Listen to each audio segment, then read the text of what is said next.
Dos ciudades. En una un rascacielos de 300 metros de altura. La tierra debajo de él tiembla tanto que una persona en la calle no puede mantenerse de pie, y la cima de esa torre en ese momento se inclina medio metro hacia un lado, hacia el otro. No pasa nada. El edificio sigue en pie. Y en otra ciudad, un edificio residencial de 5 pisos. El terremoto es varias veces más débil, pero el edificio se derrumba como un castillo de naipes en 11 segundos. Bajo los escombros hay cientos de personas. La diferencia entre estas dos ciudades no está en la fuerza del terremoto. Está en que una ciudad fue construida por personas que responden por su trabajo, con su propio patrimonio y reputación. Y la otra, por personas que no responden por nada.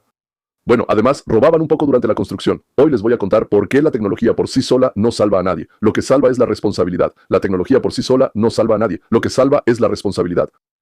Y la tecnología es simplemente lo que surge cuando existe la responsabilidad. Hoy les voy a mostrar dónde el ingenio de la ingeniería venció a la geología y dónde las brillantes normas de construcción, escritas en papel y aprobadas, no salvaron a nadie. Porque el papel y la realidad, señores, existen en mundos completamente diferentes. Y al final les explicaré cuál es exactamente el principio. Ni la tecnología, ni el dinero, ni siquiera la ciencia por sí sola separan a las ciudades que sobreviven de las ciudades que se convierten en fosas comunes. Este principio lo descubrí para mí mismo a través de Columbus, y no solo se trata de los terremotos, sino de todo lo que vemos a nuestro alrededor cada santo día. Empecemos por lo que está sucediendo justo ahora. Esta semana hubo un terremoto. Yo diría que fue un terremoto doble. Fue en La Guaira y Caracas, en Columbus, Venezuela. Oficialmente hay 164 muertos y 700 heridos, pero esas son solo las cifras confirmadas. El modelo de pronóstico, elaborado por el Servicio Geológico de Estados Unidos, indica que el número real de muertos podría contarse por miles. ¿Por qué es así? La magnitud aquí no es el factor principal. El factor principal es una década de nacionalización, la ausencia de propiedad privada en el negocio de la construcción, la falta de compañías de seguros independientes que, en una economía normal, revisan antes de dar un seguro, de asegurar un edificio. En Venezuela, el concreto se vertía durante años sin revisar el acero de refuerzo. Se añadían pisos ilegalmente sobre estructuras que nunca fueron diseñadas para soportar peso adicional. Y pregúntese entonces, ¿quién es responsable de esto? Nadie. El Estado que controla todo no asume responsabilidad personal. En realidad, ante nadie. En Venezuela, un detalle que revelaré un poco más adelante es crucial. Está directamente relacionado con lo que sucedió en Armenia hace 37 años. La misma causa de muerte en otro continente, en otra época. Y ahora, un ejemplo opuesto. Los Ángeles está más cerca de una gran falla que casi cualquier otra ciudad densamente poblada del mundo. San Andrés, o sea, a poco más de 40 millas, y aún así los rascacielos siguen creciendo. Tomemos el Wilshire Grand Center, el edificio más alto de la costa oeste de Estados Unidos. Su núcleo se extiende 5 pisos bajo tierra y se eleva 850 pies hacia arriba. Está reforzado con arriostres de acero que están diseñados específicamente para doblarse en lugar de romperse, absorbiendo la energía del terremoto en vez de resistirse a ella. En caso de un terremoto de diseño de hasta 7.4 de magnitud, la cima de esta torre puede desviarse aproximadamente 40 centímetros sin que la estructura falle. De un lado a otro, de un lado a otro. En otras torres de Los Ángeles y Taipei se utiliza una solución aún más elegante. Un amortiguador de masa sintonizado, un enorme péndulo que pesa cientos de toneladas, suspendido justo debajo del techo. Cuando el edificio comienza a oscilar, el péndulo se mueve en la dirección opuesta y amortigua las vibraciones. Es un principio que me explicaron los ingenieros de Escalteca. Suena sencillo. El alambre de acero que doblas de un lado a otro no se rompe, solo se dobla.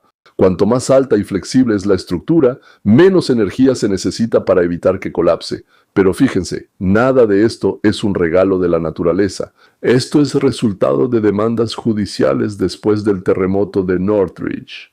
En 1994 Northridge era parte de nuestro gran Los Ángeles. Las compañías de seguros, que bueno, se niegan a asegurar construcciones peligrosas y normas de construcción escritas por ingenieros que ellos mismos podrían ser responsables por cada error. Un poco más tarde les mostraré una ciudad donde las normas de construcción fueron escritas brillantemente, los ingenieros sabían todo lo que necesitaban saber y aún así murieron casi 60,000 personas. Este es el ejemplo más importante en este video, porque destruye la explicación simple. Los países pobres mueren, los ricos sobreviven. Recuerden esto. En resumen, Armenia. El 7 de diciembre de 1988, un terremoto de magnitud 6.8 menor que el que les conté sobre Los Ángeles, moderado según los estándares mundiales.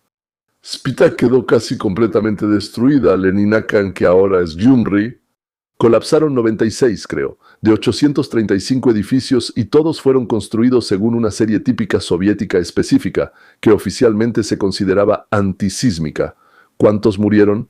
25,000 personas oficialmente. Bueno, señores, de inmediato multipliquen por 2. Conocemos los informes soviéticos, los informes de Nueva York, existían normas, existían cálculos, los ingenieros soviéticos sabían diseñar. Bueno, creo que los edificios antisísmicos no son peores que los estadounidenses. Pero la construcción de paneles de la época del estancamiento significaba una línea de ensamblaje donde se ahorraba en el refuerzo, se vertía el concreto con violaciones, y el control de calidad era, digamos, una ficción, ¿sí? Porque ninguno de los participantes en la cadena, ni la fábrica, ni la constructora, ni el inspector, arriesgaba ni su propia libertad, ni su propio dinero en absoluto, se llevaban lo que fuera. Era propiedad ajena del Estado. Y bueno, ya sabemos, ¿no? Si es del Estado, no es de nadie. En 2010 ocurrieron 2 terremotos diferentes, separados por solo mes y medio. Haití fue en enero de 2010, magnitud 7, y murieron, según diferentes estimaciones, de 100 a 300,000 personas. Las normas de construcción en Haití prácticamente no existían. Chile, febrero de 2010, magnitud 8.8. Probablemente uno de los terremotos más poderosos desde que hay registros, decenas de veces más fuerte que el de Haití. Murieron alrededor de 500 personas, 500 veces menos víctimas, en un terremoto que objetivamente fue decenas de veces más destructivo por la energía que se liberó. Chile construye bajo estrictas normas sísmicas desde la década de 1960, después de su propia catástrofe. Creo que fue en ese mismo año 60, el más fuerte registrado en la historia. La industria de la construcción chilena es un mercado donde los arquitectos e ingenieros tienen responsabilidad personal, incluso penal, por errores estructurales. No es altruismo. Es el miedo a los tribunales y a su propia reputación que vale dinero. Y ahora el ejemplo que prometí al principio. Turquía, febrero de 2023, magnitud 7.8. ¿Cuántos murieron? Creo que fueron unas 59,000 personas. Turquía tenía normas sísmicas modernas. Turquía tenía ingenieros calificados. Sí. En papel parecía moderno, como en Chile. La diferencia está en la práctica, que se llama con palabras muy interesantes. Amnistía de construcción. ¿Qué es eso? Por una cierta tarifa, el gobierno legaliza edificios construidos en violación de las normas, sin el refuerzo necesario, con pisos adicionales construidos ilegalmente. Los inspectores sobornados emitían actas de aceptación sin siquiera entrar al lugar. La ley existía, sí, por supuesto. Y el cumplimiento de la ley se podía comprar. Esto destruye el cómodo mito de que la pobreza mata y la riqueza salva. Turquía está lejos de Haití, ¿verdad? Y está lejos de Haití en cuanto a nivel de desarrollo. Pero mató de la misma manera. No fue la pobreza la que mató, fue la corrupción. O sea, la brecha entre las reglas escritas y el incentivo real. Fácil, ¿verdad? Y aquí les voy a decir algo que afecta directamente a muchos de nosotros que emigramos de la ex Unión Soviética. El mismo mecanismo que mató a la gente en Spitak y en Turquía no solo funciona en la construcción, funciona en cualquier ámbito donde el Estado asume la función de garantizar la seguridad. pero le quita a la persona concreta la responsabilidad personal por el resultado. Veremos este mismo mecanismo al final. Voy a mostrar cómo es precisamente de ahí de donde surgen las decisiones. ¿Cómo se puede usar para encontrar una solución? Regresemos al punto donde empezamos. Venezuela. Armenia y Turquía al mismo tiempo. Control estatal, sin responsabilidad personal, además de décadas de ruina económica que no dejaron dinero ni siquiera para esa corrupción que al menos funciona de alguna manera en Turquía. Cuando se derrumba no solo la supervisión de la construcción, sino toda la economía capaz de financiar una construcción de calidad, el resultado es predecible. Smrti. Construcción de calidad. Venezuela. Ahora lo principal es el Estado. La tecnología del rascacielos resistente a los sismos en Los Ángeles no cayó del cielo. Apareció porque existe la institución de la propiedad privada. El dueño del edificio arriesga su propio capital. El ingeniero arriesga su licencia y reputación, la constructora se arriesga a una demanda y la aseguradora arriesga su dinero al pagar. Cada uno de ellos tiene un incentivo personal y material para hacer el cálculo correctamente. Porque un error no se convertirá en una tragedia abstracta de alguien en algún lugar lejano, sino en una ruina concreta o prisión para una persona muy específica, para ti. Andrew Galambas llamaba a esto propiedad primaria. Tu vida, tus ideas, tus bienes te pertenecen. Y solo de verdad, la responsabilidad personal real por las consecuencias genera integridad. Donde la propiedad está diluida, es estatal, de nadie o común, la responsabilidad también desaparece junto con ella. Estoy seguro de que la serie de paneles soviéticos en Leninakán fue diseñada por ingenieros competentes. Pero esos ingenieros no arriesgaban nada personalmente. La fábrica que vertía el concreto con irregularidades tampoco arriesgaba nada personalmente, por eso la norma quedó solo en el papel. Bueno, un poco aquí, un poco allá. Al final, ¿a quién le importa realmente?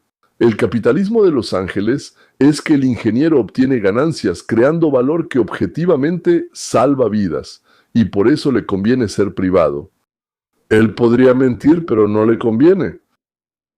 El sistema estatal de Venezuela, la URSS, hasta cierto punto Turquía, en cuanto a la supervisión de la construcción, esta regla existe porque el jefe habló de ella, porque el infractor sufrirá costos personales reales. Ayn Rand escribió. Ayn escribió sobre lo mismo, por otro lado, la retórica altruista, todos responden por todos. En la práctica significa que nadie en concreto responde por nada, en absoluto.